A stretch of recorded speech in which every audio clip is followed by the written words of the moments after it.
I want to thank you for coming, Ron and Joel. I know, and thank you very much for coming. I appreciate it. As I say, it's probably people would rather stay home and see the Yankees today, because I know I probably would. So I will get right into it. You've noticed the corner of Ruth and Gehrig, which we've spoken about. That's I lived on Gehrig Street off Ruth Boulevard. For a Yankee fan, that can't be beat. And no, I did not move there because of the corner. A lot of people ask that, including Eddie Lowe from Newsday, who wrote a column about it one day.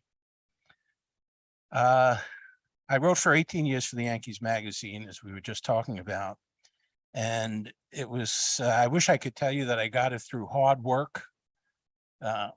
Here's the rest of the development coming in now.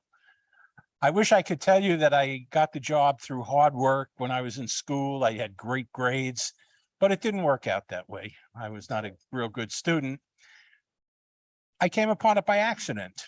I had I was running baseball card shows, and I had Bobby Richardson, who everybody knows, the Yankees. Bobby was our first guest, and I was looking for some free publicity. So I sent a press release to the Yankees Magazine, because the Yankees Magazine had just started in those days. And of course, I pressed the wrong way already. There we go. That's what it looked like, basically. So I was looking for some free publicity. I sent him a press release, and in a couple of days, I got a phone call in my office. They said, "Bill, I have the New York Yankees on line 2. I said, "What, the whole team?" I mean, I don't know what to. So it turned out to be the editor, whose name was John Freeman. And he'd liked the press release that I had sent him. He thought it was well written. He liked it. And we spoke for a while about baseball cards and the Yankees. And after a while, he said, "Would you be interested in writing a column for the Yankees?" And he said, "You know, the only thing I can tell you is the money won't be much." And I said, "Whatever it is, I'll pay it. Doesn't matter." I mean, that was like a dream job for me. So in 1982, I started my first column called Where Are They Now? The Card Collectors Clubhouse, where I wrote about baseball cards.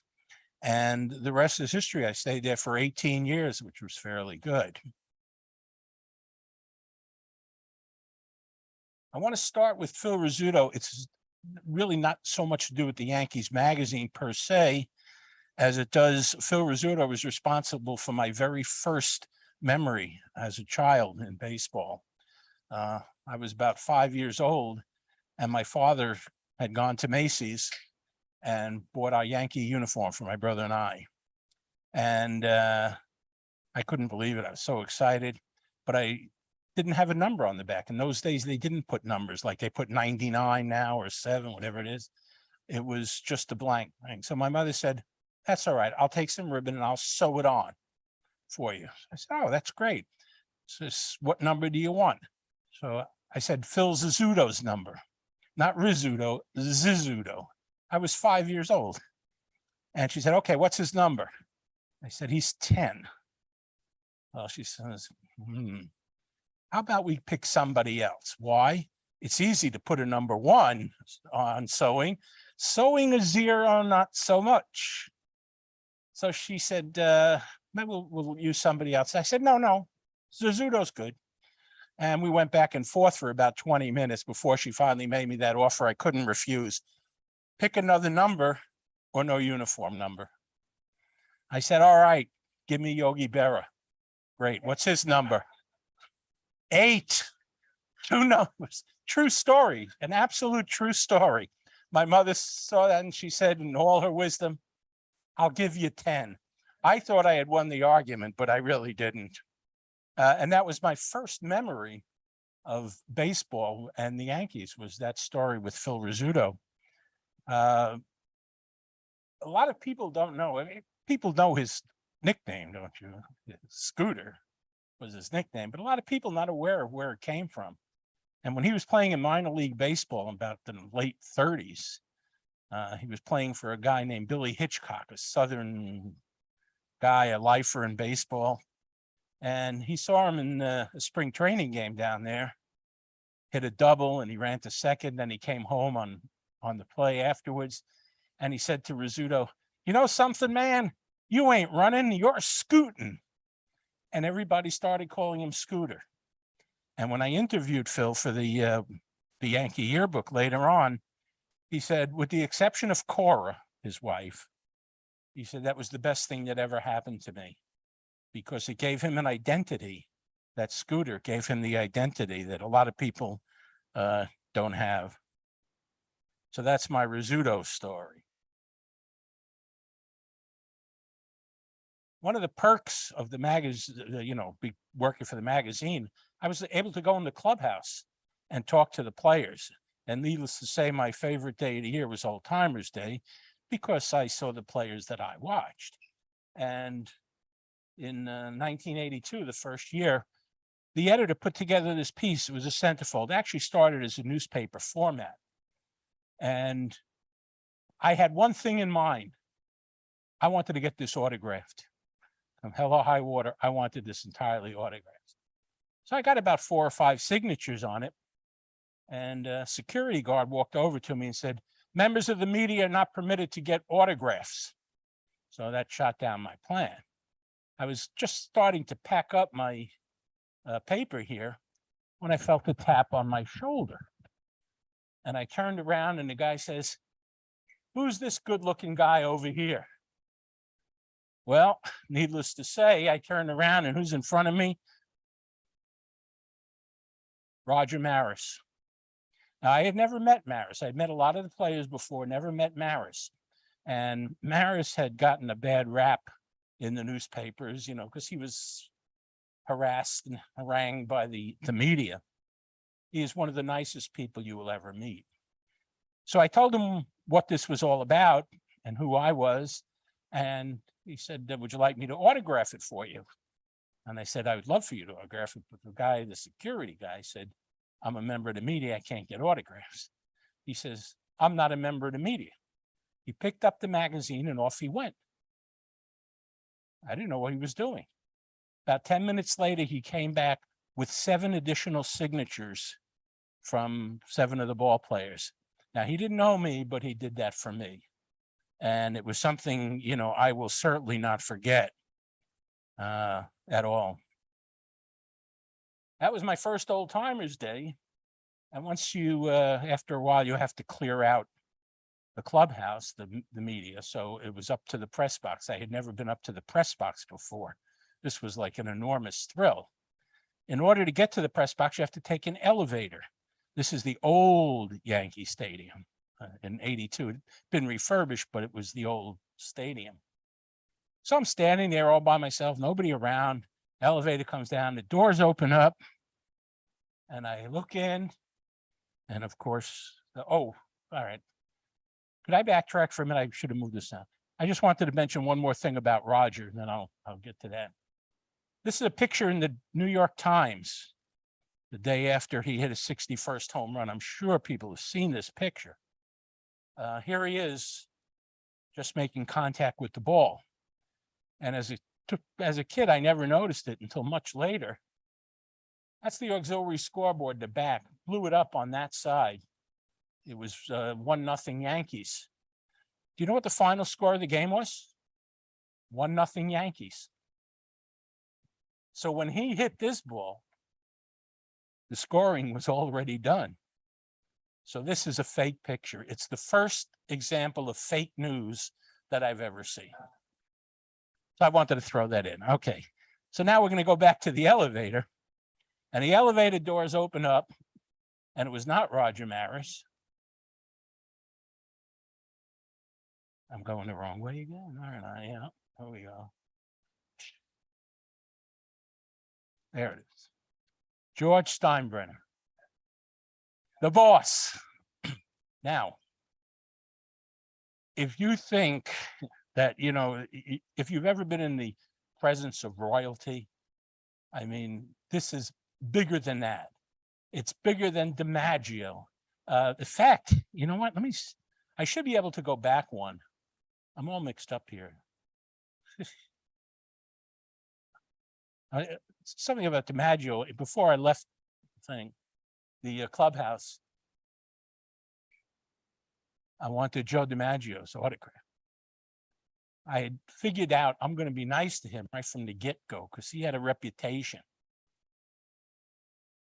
Brought a copy of the magazine with me. I said, I write for this magazine. I'd like you to have a copy of compliments of the Yankees. He took it, threw it like a Frisbee into his locker, like it didn't exist. That's Joe DiMaggio. So I still didn't want to quit because I really wanted signature. So I said, would it be possible if you could sign it? So he took it out.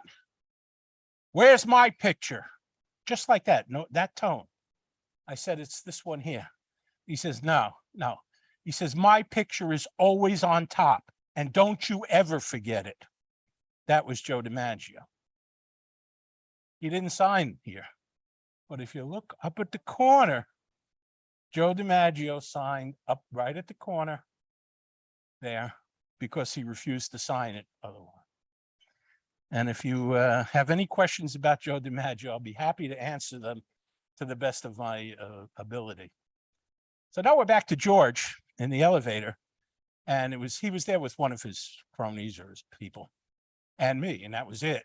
And of course, the elevator wasn't going anywhere. And I wanted to introduce myself, but I was very nervous. I admit it, I was really, really nervous around George Steinbrenner. And finally, I said, I may never have this opportunity again. So I said, hi, Mr. Steinbrenner, my name is Bill Schulman. I write for your magazine. He said, oh, yes, I read your column all the time. Keep up the good work. Sounded like Larry David. I'm not sure why that is. But he did. That's what he sounded like. Now, it was very nice of him to say that. But I realize here's a guy that builds giant ships, owned the New York Yankees. I'm sure the last thing he does in his spare time is read Bill Schulman's column. Okay. So, but I still thought it was very nice of him to say that. Fast forward about 3 years, I get a call from Ron Bloomberg. I don't know if you remember Ron, first designated hitter. And he says he's got a friend and he was wondering if I could help him out. He's kind of down on his luck. Down on his luck is another way of saying he's been in jail for the past 5 years.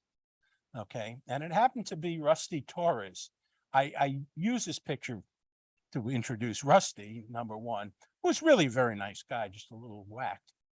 But I thought it's one of the nicest pictures I've ever seen of a Yankee player in Yankee Stadium. It's tremendous. Well, anyway, Rusty was down on his luck and he asked if I might be able to help him. I said, well, you know what I can do? I can write an article about him. And at the end, say, Rusty's looking for work. If there's any former Yankee fans who'd like to hire Rusty, contact the Yankees Magazine. He said, oh, that would be great. That would be tremendous. So we did this. And in writing the article, I was very careful not to put any of my thoughts, no editorial comments in there because of the sensitive nature of it. I got a call. We had a new editor at that time, Greg Mazzola. And he said, Bill, I got your article. He said, great, loved it. You know, so this whole thing is ego. We know that. So I said, oh, thank you. Can't use it. And I said, wait a second. You just said you liked it. Loved it. It was a great article, but I can't use it. So I said, well, why not? He said, Steinbrenner would never allow it. I said, oh, all right. Well, that seems like it makes sense. So I'm ready to hang up with him. And I say, hey, wait a minute. Do you mean to say Steinbrenner actually reads this stuff? He said, every single word, every sentence, every paragraph, he reads. This is the owner of the club, reads that. So I finally introduced myself to him. And again, he was very pleasant, as I said. One of the things why I was so reluctant was it had come right after he had fined Lou Piniella $5,000 for being 8 pounds overweight. I figured if he would get 5,000 out of him, he'd hang me.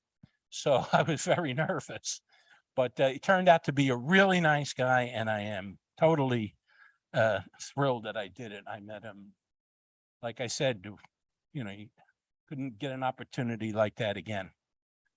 Ladies and gentlemen, I just want to preface this story by saying, if anybody has any of these 1952 Mickey Mantle baseball cards lying around the house, I will happy to help you get rid of them. Yeah. One sold for 12.6, I think it was, 12.6 million, a perfect Mickey Mantle card. It's amazing. $12 million for a baseball card. I didn't get to know Mickey real well until the very end. And then, it's not like we were buddies or anything like that. But he had his catharsis already, and he was a good guy, not a nasty guy that he was earlier in his career. And I sat with him at a baseball card show. And a reporter from a Connecticut newspaper came over and said, "Would you mind if I interviewed you while you're signing autographs?" Billy said, "Sure." Billy was very friendly, very pleasant. So, okay. So he's signing, and the first question the reporter asks, now, and he'd just been hired for the 8th time, Billy.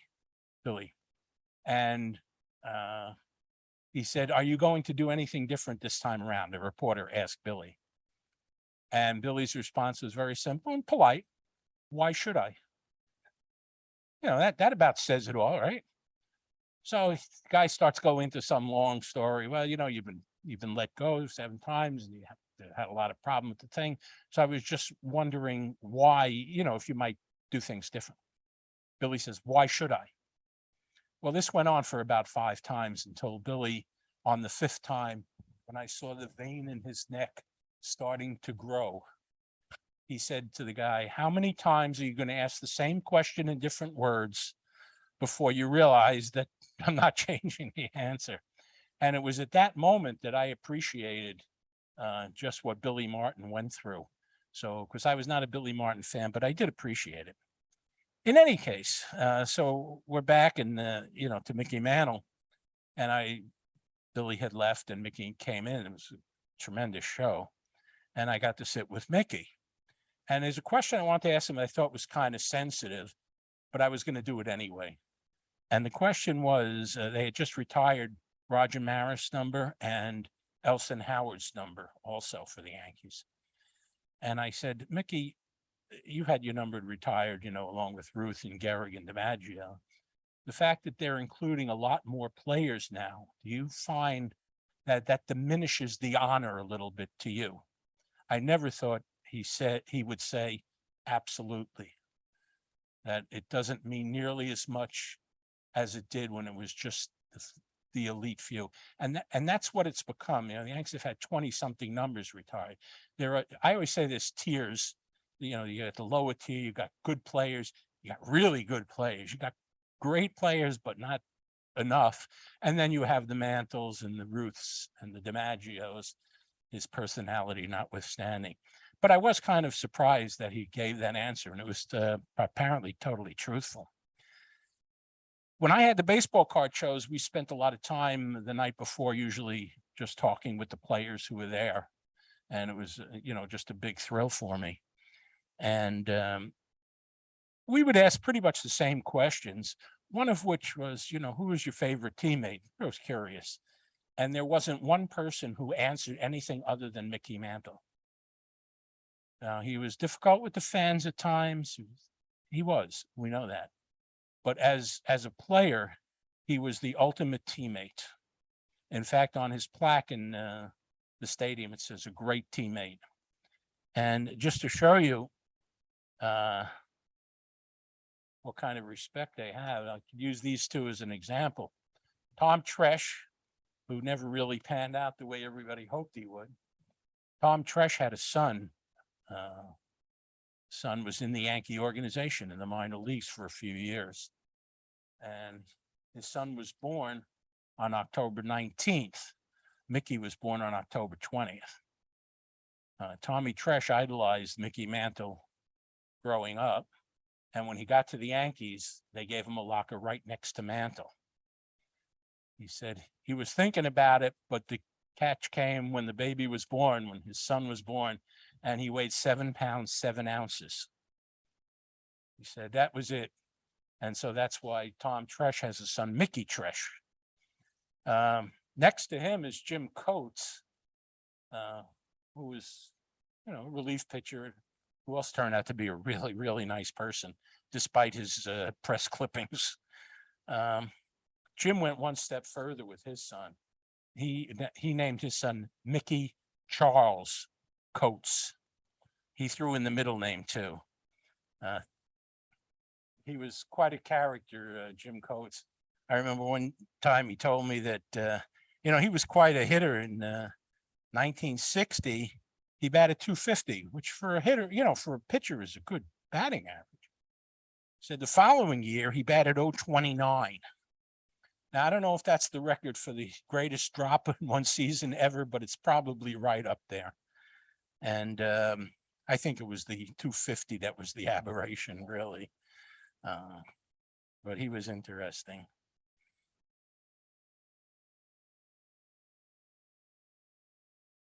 The infield for the Yankees in 1961, which might be one of the best defensive infields baseball's ever seen, actually. Going from right to left. That's I'm Jewish, I have to do it that way. Clete Boyer, Tony Kubek, Bobby Richardson, and Moose Skowron over there. And Clete Boyer at the end, who was part of that, was a great fielder, by the way. He and Brooks Robinson, they were kind of went together. He said to me one day that, a lot of people talk about the Yankees in 1961 and the 240 home runs they hit. He says, I can't tell you how many games we won because of superior defense and pitching. Whitey Ford won 25 games that year. And he stressed how important that was.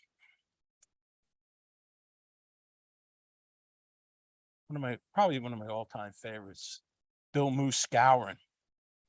Moose was the ultimate baseball character, super nice guy. And I was told this story by Hank Bauer. And for the purposes of this performance, you can play the part of Bobby Richardson, okay? Moose was up at bat in a clutch situation, and he struck out with the bases loaded, and he was really upset. And you know how they come into the clubhouse all the way to the right, and they walk down the steps and then walk all the way down the dugout. And that's what Moose did. And he was walking down going, son of a bitch, damn, I can't believe I missed that. Oh, damn, I can't. Sorry, Bobby. Damn, I missed that ball. I don't know how I did it. He was a minister. And when Bill saw Bobby, he felt really bad because he was cursing, which was not allowed. So, which was so typical of Bill. A lot of people are not aware of how Bill Skowron got his nickname Moose. I'm going to read you something from a book called The Great American Baseball Card, Flipping, Trading, and Bubblegum book. It might be in this library. It's a great book if you ever come across it. It's 45 years old, but it's very enjoyable read. Skowron was called Moose because he looked like, well, a moose. He was the only one of the many modern day athletes who have had this nickname, incidentally, who actually deserved it. He was also the only man I have ever seen who had muscles in his nose. Bill Skowron was in fact muscle bound. So according to this writer, he got his nickname because he looked like a moose. That's not how it was. When young William was about 8 years old, Grandpa Skowron decided he didn't like young William's haircut. So he decided, come on, Moose, come on, Bill, it's time to get a haircut. So Bill went along and got a haircut from Grandpa, and his idea of a hand cut, you're cringing, take the buzzer and every last shred of hair he had on his head, he shaved off. Well, William got back to his friends and they noticed it right away. And they started calling him Mussolini after the Italian dictator in that time. Mussolini became Moose, and that's how Moose Skowron became Moose Skowron. So if anybody tells you anything else but that, they're incorrect. Gentleman Gene Woodling. Gene Woodling was not only the best, greatest gentleman I think I ever met, but he was a cagey ball player. And the book on Gene never swings at the first pitch, never. And that's how it was.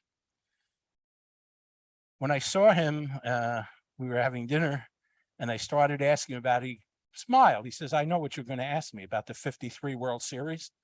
I said, yes, how would you know that? I just know. He said, in the 1953 World Series, the Yanks and the Dodgers, sorry, Joel, the Yanks and the Dodgers were 0-0. And Gene decided he was first up in the inning. He wanted to try and jumpstart the Yankees offense. So that was one of the times he opted to swing at the first pitch. Well, obviously, he didn't send a memo out to the pitcher for the Dodgers, who grooved the fastball right down the middle of the plate, and Gene hit it into the center field bleachers. So Gene says, never say never. Almost always, but never say never, always.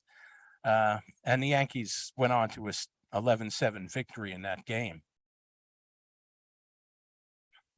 I'm going to put up somebody who I don't know how many people might have heard of this guy, Virgil Trucks. Virgil Trucks, he was with the Tigers. He was a couple of teams, but he did end his career with the Yankees. I have proof. Got a Yankee baseball card. That's from 1958. I like to entitle the story of Virgil Trucks, take it from, I think it's Shakespeare, Tale of Two Cities, Tale of Two Seasons, in his response. You want to talk about a tale of two seasons. In 1952, Virgil threw 2 no-hitters during the course of the year. He also threw a 1-hit shutout and a 2-hit shutout. 4 games where he allowed a total, even put together, of 3 hits. His record for the remaining games was 1-19 for a total of 5-24 on the season. I'm sorry, it was 14. He had 19 losses. Yeah, 1-19 was the total. And after that day, there were about 3 weeks left of the season, and Virgil went over to his manager, who was a manager who went on to some success later, Freddie Hutchinson. And he said, I'm through, Fred. He says, what do you mean? There's 3 weeks to go in the season. He says, I have never won 20 games. That's the benchmark in a season. I sure as hell am not going to lose 20.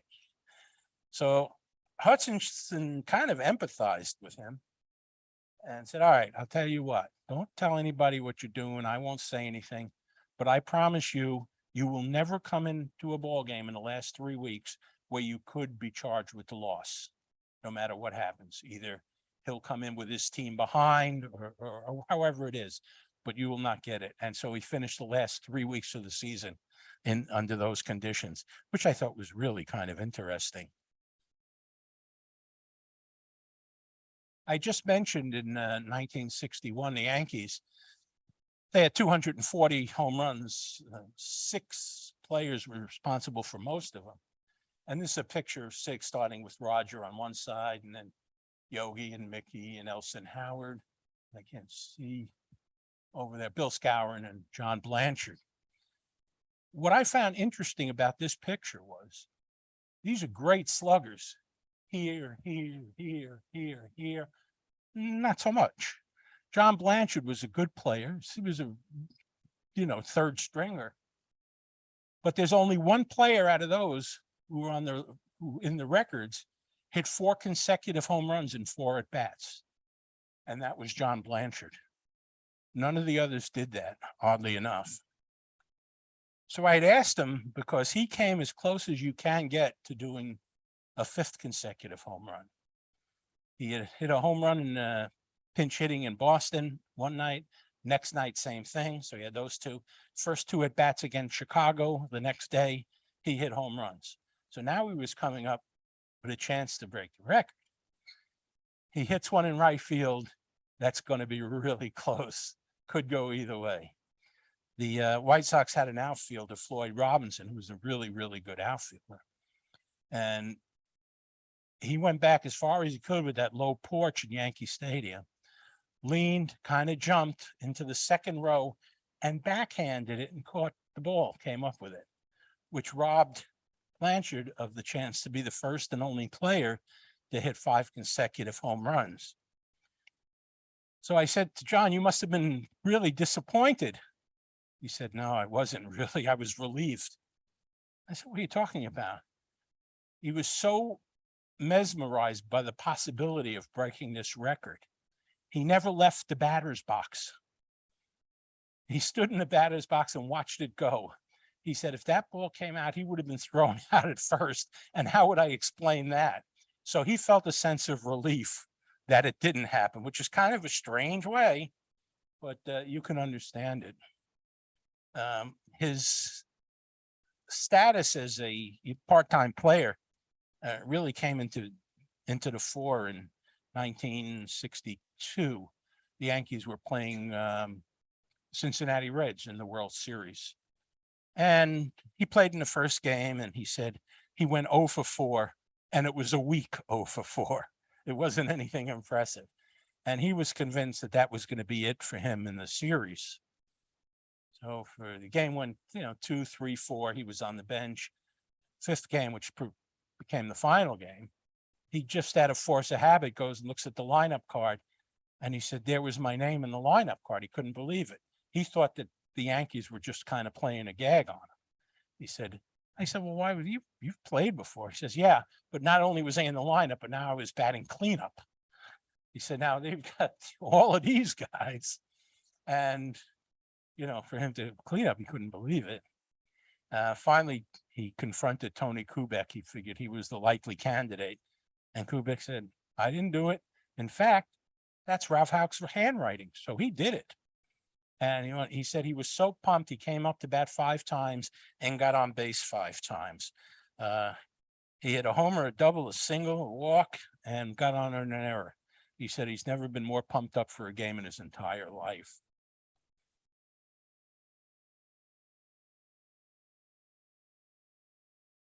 The Yankees wouldn't have been as good as they were in '61 had it not been for Luis Arroyo.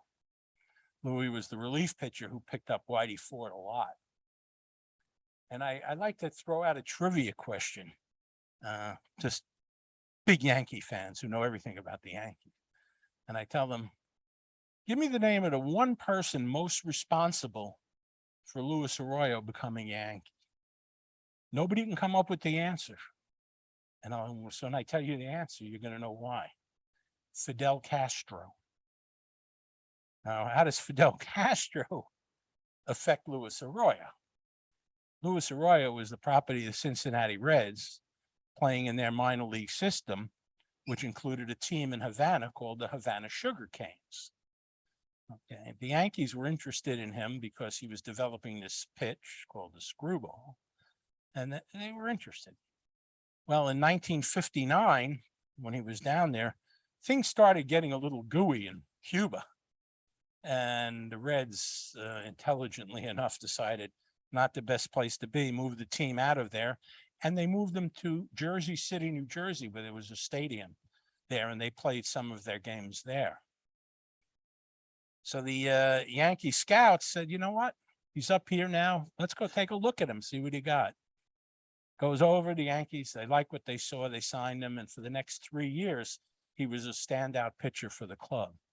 And had it not been for Fidel Castro, none of this would have happened.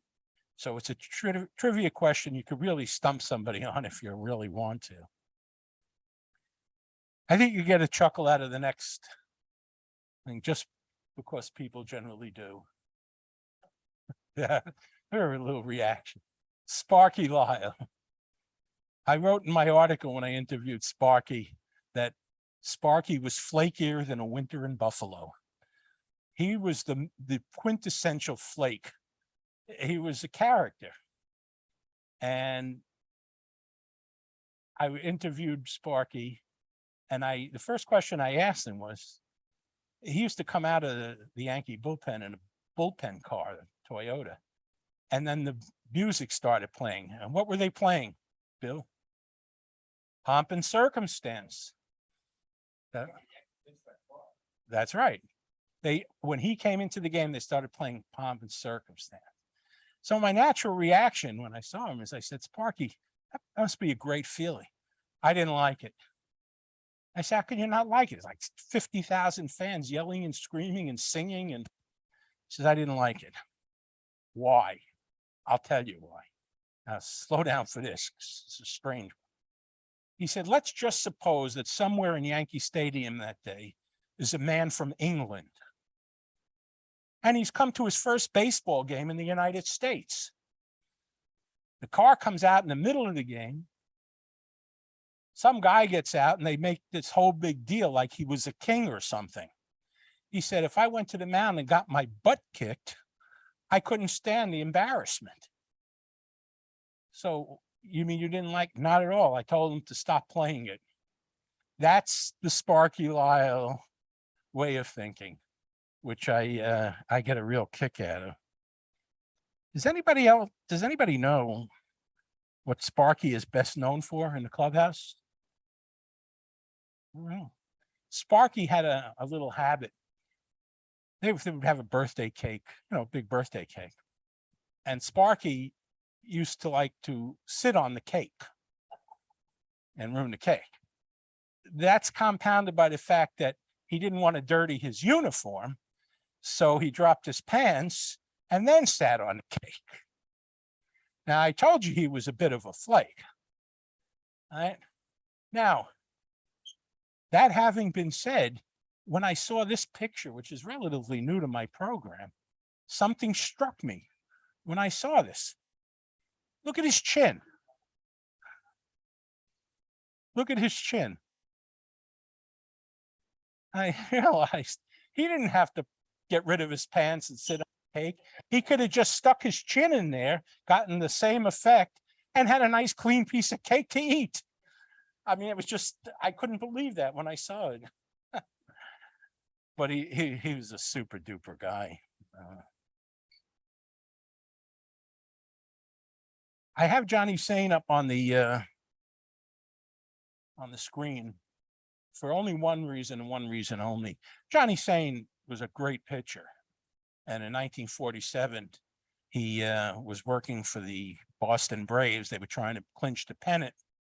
And in the month of September that year, he pitched 9 consecutive complete game victories in 27 days. That's about one every 3 days. Now, that's kind of, if you match that up to baseball today, it's not even close. But he was that good a pitcher. That was the origin of Spahn and Sain and Pray for Rain. They had 2 pitchers. So they had Spahn, Sain, and then hope it gets rained out and we'll go back to Spahn and Sain. That's how that got started. As amazing as that is, I found out when I interviewed him, I was looking in the baseball encyclopedia to prepare for the interview. And I found out he batted 774 times in his career as a hitter, which is kind of a lot for a pitcher. It is. And he struck out 20 times in 774 plate appearances. And I usually start by saying, I remember 3 weeks ago that Joey Gallo struck out 20 times in a 3-game series against the Red Sox. But, and I did a little math because as a hitter with, he didn't have the a number of at-bats necessary to qualify for the leaders board. But had he had it, his percentage would have placed him 5th all time in Major League Baseball in hardest to strike out, which is just an amazing stat.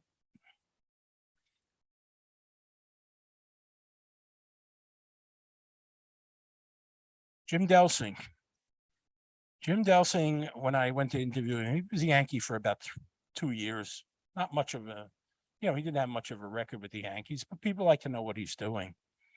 But I knew of something involving Jim Delsing that made the article worthwhile. And I will get to that because it was one sunny day on the second game of a doubleheader in St. Louis that this happened. This is Eddie Gaedel, number 1/8 here. He's 3'9". That's the manager of the Browns. That's the umpire who is trying to make sense of all of this. The Browns were owned by Bill Veeck, who was a showman, and he would do anything to be different. So he decided, well, we've never had a small person up at bat. Let's do it. So he decided that he was going to have Eddie Gaedel bat in the game. Now, as you might suspect, there's one other thing I mention is, if you're looking, this is the manager of the Browns, whose name was Zachary Taylor, and it's not the president. It's not. That happened like 100 years before. But he's holding what looks like some paper in his hand. And that paper was a signed contract showing that he was indeed a member in standing of the St. Louis Browns. Well, needless to say, he was brought up for one reason and one reason only, and that was to draw a walk, because it's a little tough to hit.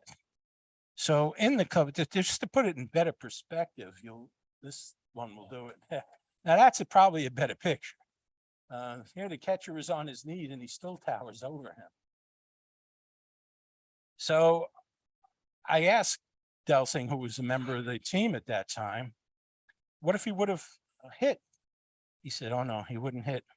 He was there when Bill Veeck explained it to him. He said, you're up there only to walk and you're not going to hit. I said, yeah, but what's to stop him? He said there was no chance he was going to do it. And the reason for that is Bill Veeck, the owner, used to watch the game from the roof of Sportsman's Park, where this all took place. And he told little Eddie that if he so much as moved the bat forward, he's up there with a rifle and he will kill you. He will kill him. That's an absolutely true story. And I asked Delsing, well, who was there when all this was going on? I said, well, he knew he was not serious. He said, oh no. He said, all of a sudden, Jim Delsing's hands were like, not Jim Delsing, Eddie Gaedel's hands were shaking like this. The man was a nervous wreck. So there was no way he was going to allow that to happen. So Eddie stood there, and believe it or not, the pitcher threw 4 consecutive balls, and Eddie scooted off to first base. Now, he wasn't a threat at the plate, but he certainly wasn't a threat on the bases either. He's not likely to steal a base. Entered Jim Delsing, as I say, stage left, and he ran for Gaedel. And Jim said to me, you don't know what it's like to go through life being known as the only Major League Baseball player to pinch run for a midget. The midget was his words, not mine, but I'm quoting him directly. He just faded away, Eddie Gaedel, one day. But it's one of the great stories of baseball history. Yeah, it's a Bill Veeck. Hank Bauer. This was, what year was, early 50s. I don't know the exact year, but yeah, it had to be the early 50s because Delsing went to them in 51, or 51 or 2, I would say. This is the second take of this picture taken with a Polaroid, and I'm laughing wildly. I will not tell you what his first inscription was when Hank Bauer wrote a nice, friendly inscription for me. But I'm sure you've heard it anytime you're involved in a road rage incident or something like that. But that's Bauer's sense of humor, which is great. Bauer has a record which is one of the hardest and most difficult records to be broken. I don't know if anybody is aware of it, but I will tell you. He hit safely in 17 consecutive World Series games, not over the course of, 1 year, 3 years later, 2 years later, 17 consecutive games. Well, he batted safely. And as Hank put it, when he said, that's a pretty safe record, because how many people will ever have the opportunity to play in 17 consecutive games, much less get hits? So my question to Hank was, it was over 3 consecutive World Series. So you had different bats. Did that bother you? Because I know players like, he says, nah. He says it wouldn't have made any difference anyway. He said, why? It was one game in the World Series. He was getting ready, and Mickey was up. He says he goes walking by and took Hank's bat. And he went up, hit a home run. Well, Mickey had a new bat. So I said, did you ever think of asking for it back? He said, hell no. He said, Mickey Mantle was the guy taking us to the bank every October. So that wasn't going to happen. He's a great guy. My last section, as we move along, is going to be, I have to apologize again, Joel. It's the 1956 World Series. I know it didn't have a happy ending for the Dodger fans, but to me, what's that? Uh-oh, the cat's out of the cat's out of the bag. You should have warned it. This is a free country. I wrote a lengthy article for the magazine about this particular World Series, which I consider to be one of the weirdest World Series ever played, because so many unusual things happen. And we could start with game number one, which is odd. And I always make it a point to say, I never remember Whitey Ford losing a game, period. He always won. He had a great record, Whitey Ford. Well, in the 1956 series, game one, the Yankees went off to a lead with home runs by Mickey. Mickey hit a home run, and they went off to a lead. Now, Mantle homer, Whitey's pitching, all's good. Well, the Dodgers had different plans that day, and Jackie Robinson and Gil Hodges, who was he's a great player, but not a particularly good performer in the World Series, had other ideas, and they touched Whitey up. And so they lost the first game of the series. The second game of the series, we really thought things were going to get back on track. But fortunately for the Yankees, Don Newcomb was the pitching in the World Series with Gil Hodges was the hitting. He wasn't very good at it. He never won a World Series game in all the years he pitched. So he came out, and as I said in the article, Don had taken a shower before a lot of the fans took their seats. They had a couple of home runs. Mickey hit one again, and Yogi hit a couple. And after the top of the second inning, it was 6-0 with Whitey Ford pitching. I'm sorry, it was not Whitey Ford, it was Don Larson. Got ahead of myself. Don Larson was pitching the game, and he had himself a huge lead. Well, Don, who we'll get to in a few minutes, you'll see, couldn't get the ball over the plate. He walked 4 batters. Everything went wrong. And Casey Stengel was required to reach into his bullpen, and had a total of 6 relief pitchers for a total of 7 in the game. Now, again, the difference between 1956 and now, at that time, 7 pitchers in the World Series was an all-time record for number of pitchers in a game, which again, today that doesn't happen. Everything went amok, and before you knew it, the Yankees were blown away. I think the score was 13-8. They got blown away. So that was in the second game. The third game, we went back to Whitey standing there talking. It was a normal game.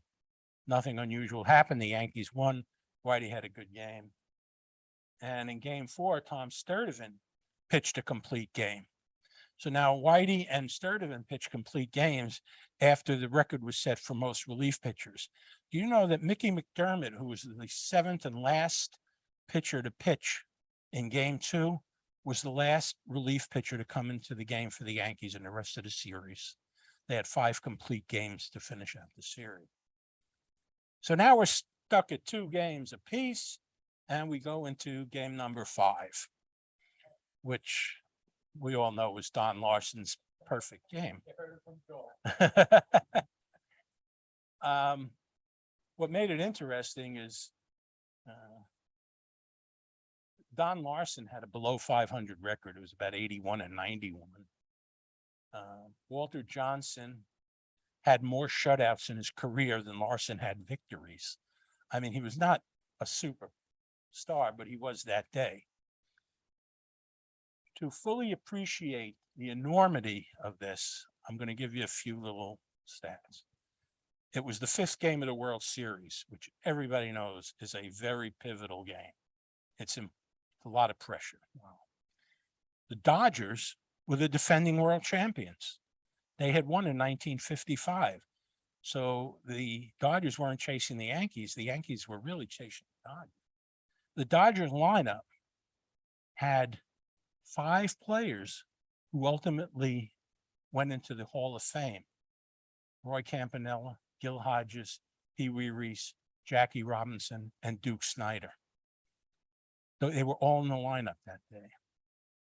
2 of the 3 remaining players from that team, Jim Gilliam and Carl Furillo, were not exactly B-class players. They were top flight players as well.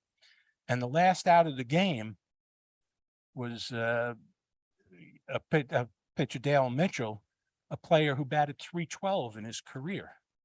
So, I mean, you put this all together, and this man retired everybody to come to bat, which was quite amazing. So the Yankees went out and now had a 3-2 lead in the series. And we move on to the 6th game. Bob Turley, who was an excellent pitcher for the Yankees. I asked Turley about his game. He said, best game he ever pitched, and he lost. They were scoreless through 9 innings. The Yankees didn't score in the 10th. In the bottom of the 10th, Jackie Robinson hit a ball to left field. The left fielder that day was Enos Slaughter. And Enos, coming after the ball, took 2 steps in and 1 step back. Should have been the other way around. Stuck up his gloves, sailed over his glove by this much, and the winning run scored. And Turley said he gave up 4 hits. That was one of them, and 3 infield singles in the game, and he lost. So the series was back even. I have one other story to tell you about Bob Turley, going all the way back to 1949 in Aberdeen, South Dakota. He was playing minor league baseball at the time, and as outfielders often did, they were shagging balls in the outfield. And all of a sudden, a kid hopped over the fence and picked up one of the balls and started running back. Well, if you knew Bob Turley, who was a brilliant man, a financial expert, he was amazing. He was very straight-laced, and he said he didn't think it was right for the kid to do that. So he ran down the kid and took the ball away from him. Nothing huge there. Fast forward 11 years, 1960, in Florida, spring training, when a new member of the Yankees came over to Turley and says, do you remember that day in Aberdeen when you took a ball away from a kid? And Bob said, yeah. He said, that was me. It was Roger Maris. There you go. I mean, it was a remarkable story. I love that. What I find even more remarkable, Bob Turley was a big, burly guy. He was, how he managed to run down a 12-year-old Roger Maris, I will never figure out. There must have been something crazy about that. So now we're tied at 3 games apiece. Incidentally, aside to to Jackie Robinson's hit, that was his last hit in the major leagues. Was that hit. He retired after the 56 season when the team traded him to the Giants and he refused to play. Such was the animosity between the Dodgers and the Giants. And so that was his last hit.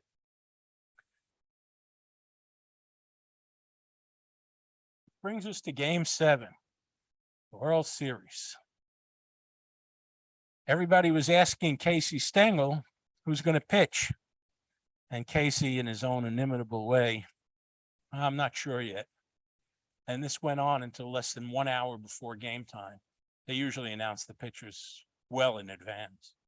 The choices were Whitey Ford, who had pitched well in, the second appearance, and this guy in the middle, Johnny Cooks.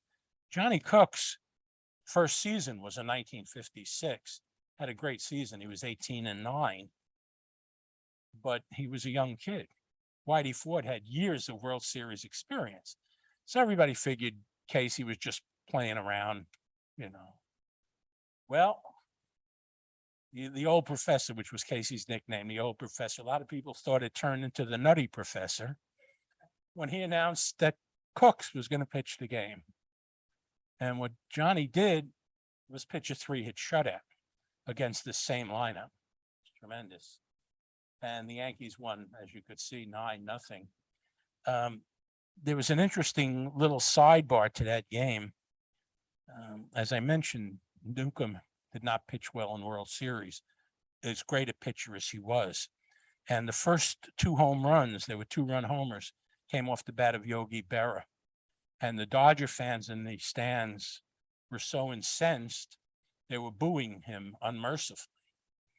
And Yogi was so upset, he yelled into, "Hey, Nuke, it was a good pitch. Don't listen to these thugs," or whatever he called them, these mugs. So it was just kind of interesting. Here they're in the 5th game of a series, and Yogi was consoling the opponent. So it was a strange thing. And the last note on that particular series is in the final 3 games that the Dodgers played against the Yankees, they amassed exactly no runs and 7 hits over 3 games. They got 4 hits in the Turley game, 3 hits off of Cooks, and none off of Larson. 7 hits and no runs in 3 games when the chips were down. It's quite fascinating. I'm going to end with 4 personal stories. Well, it's actually 2, but I break them up into 2 sections. Don't listen to me. I don't know. Art Ditmar. Remember I mentioned that I enjoyed going to dinner with the players and everything before our shows. Probably the best time I ever had was with Art Ditmar, who came up with his wife, and I was with my ex-wife. I had a good time regardless. And but it was probably the best night that I had, along these lines. He was such a super guy. Now, as fate would have it, about, I want to say 6 weeks after I had the show, was Old Timers Day.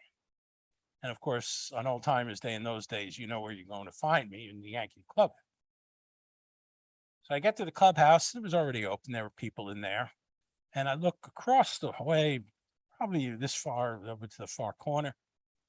And there was Art Ditmar with about 5 reporters around him with the microphones. They were asking him all questions, as reporters often do. And he caught sight of me when I walked in, and he yelled, "Bill!" And he says to the guy, "Guys, I got to go."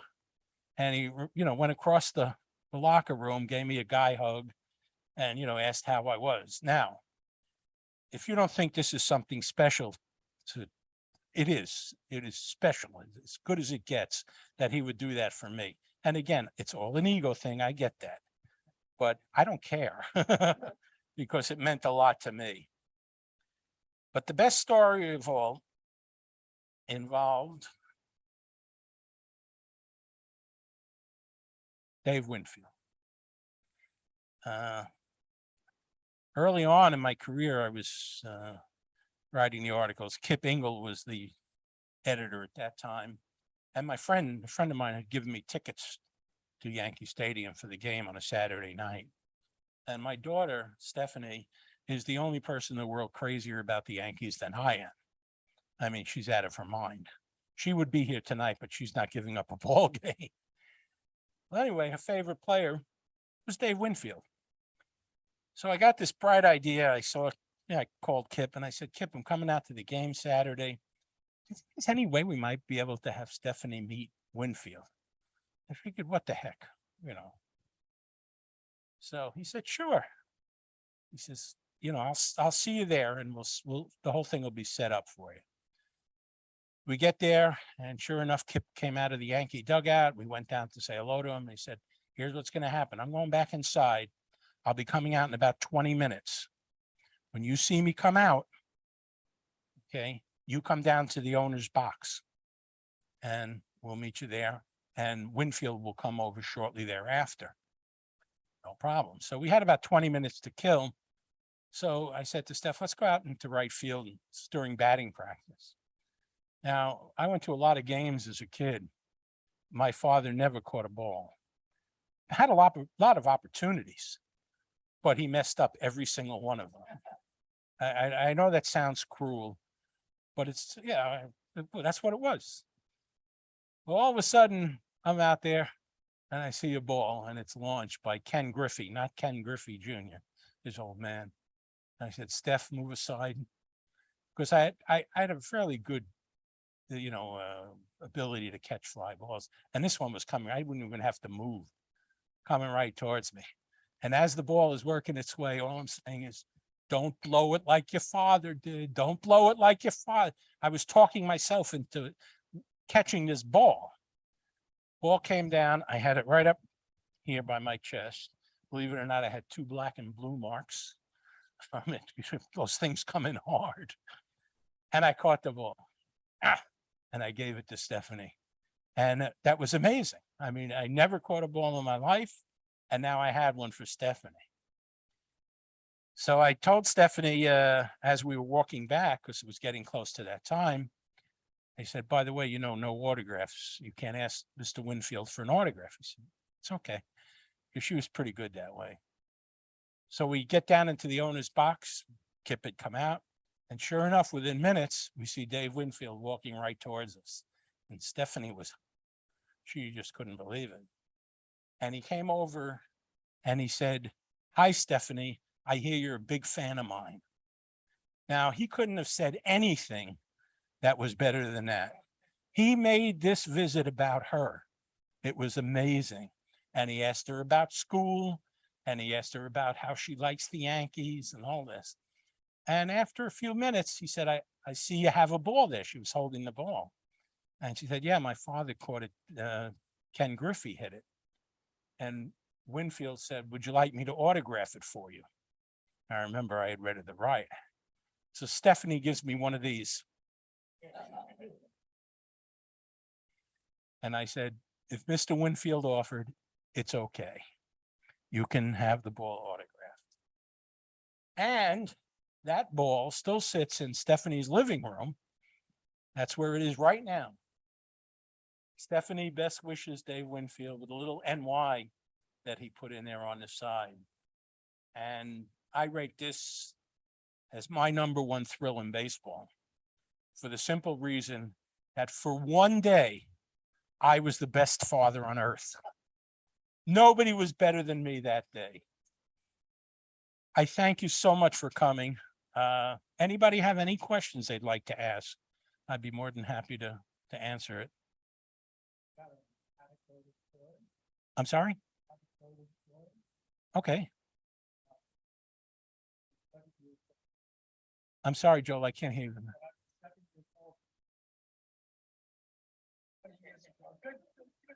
Yeah. My touchdown went down to Philadelphia. Joe DiMaggio. That's when he was sponsored by we were told that we were going to be so all of us at that time, we were going to win.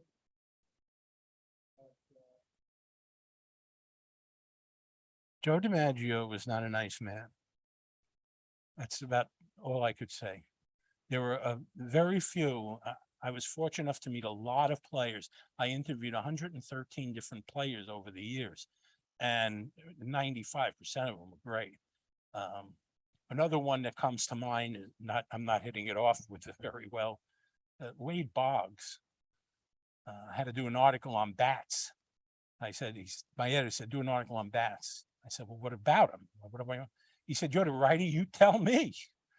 So who better when I went to the clubhouse, I'll get to that in a minute. I went to the clubhouse. I wanted to interview Boggs because he was the best hitter there was. And I said, wait, do you think I could ask you a couple of questions about nothing big? Nope, got to go to batting practice, and just left. Boom, left. Okay. So I didn't think anything of it until about 20 minutes later. My head is like a computer that's running really slow. And I said, hey, wait a second. This is old timers day. There is no batting practice. It's a true story. He just didn't want to talk to me for 2 minutes. It happens. Anything else? Oh, so many of them. One of them I would always put up there is Dick Tidrow, who a lot of people don't know him, but Dick Tidrow, do you know his nickname? Dirt. Yeah. Dirt. I was doing this show and I was talking about Dick Tidrow and the nickname Dirt. And one of the people there said, do you know that the first 4 letters of Tidrow's last name is an anagram for dirt? And I looked at the screen, the picture was on the screen. I said, he's right. I said, how does he come up with these things? It was amazing. But he was just one of the nice guys. I'll give you 2 real quick stories about it. They used to play Pepper before the games, and they made a game out of it. Whoever caught the most wins the game for that day.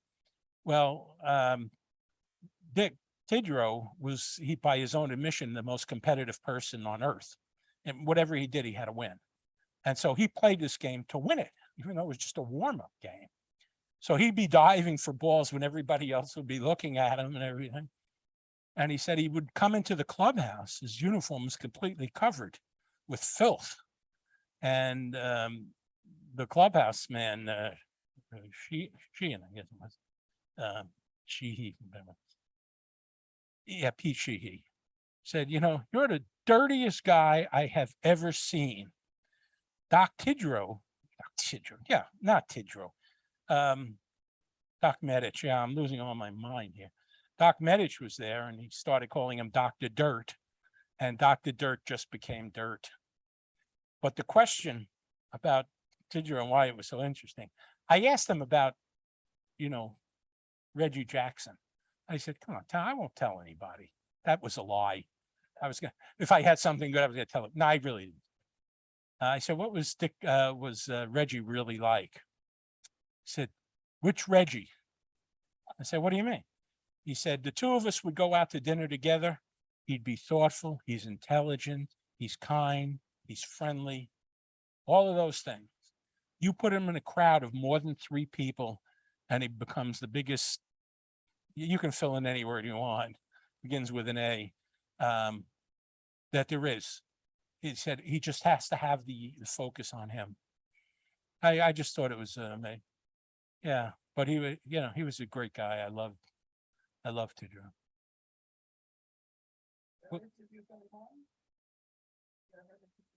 I never interviewed him other than at, sitting with him at that card show.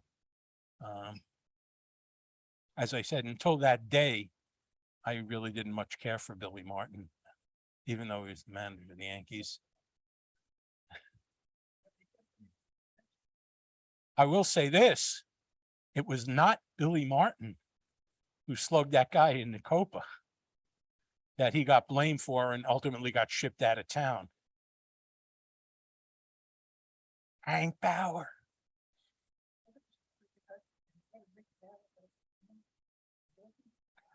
Yeah, they thought Martin was a bad influence. Yeah.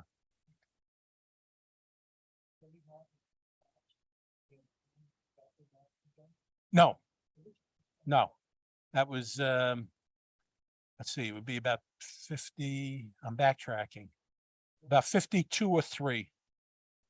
No, it was just that it was an amazing catch, a difficult catch, but it was not a no-hitter. No. That much I do know.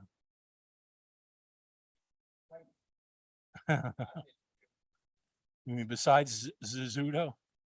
I mean, it's Mickey. It's got to be Mickey. And it's really very simple. When Mickey Mantle came to bat, he brought something to the plate that nobody in baseball has ever done. Every time up, there was a buzz and anticipation when Mantle was coming to the plate. The closest thing that I've seen to it is Judge. Yeah, people anticipate good things. But you know, Mickey was probably my favorite player. So you say, why did you have 10 for Rizzuto? Because my younger brother had the first chance and he picked 7. So it's all his fault. Yeah.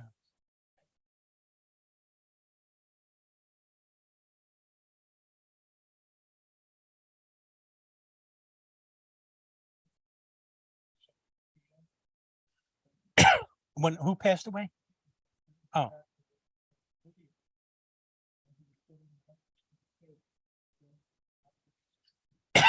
Yeah, he wanted, no, I don't know the background. I do know that he requested Roy Clark sing Yesterday When I Was Young, because it's a story about wasting your life.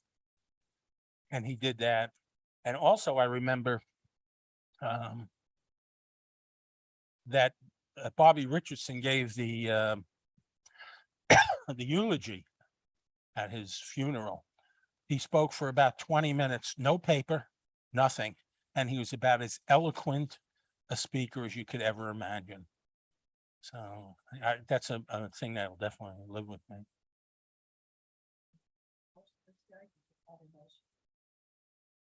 I never met Mercer. No, I have never happened to meet Mercer. Yeah, he's one I never did meet. Haven't. Yeah.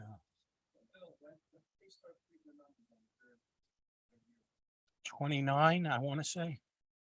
Yeah. What's that? Still no names. The Yankees never had names on their back. It started in about 29. And, you know, the numbers on their back matched their batting order. So the number 1 batter had 1, 2 had 2, Babe Ruth batted 3rd, Lou Gehrig batted 4th. And well, DiMaggio wasn't with them in 29, but he became number 5. So that's how they did it in those days. Yeah.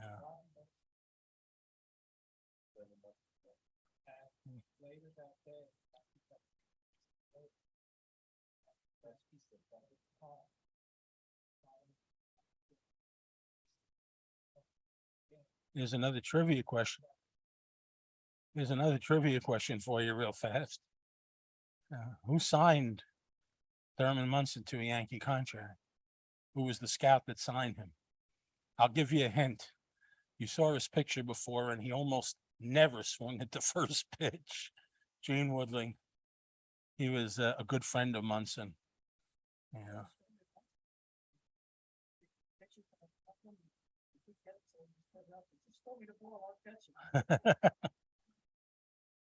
Amazing stuff.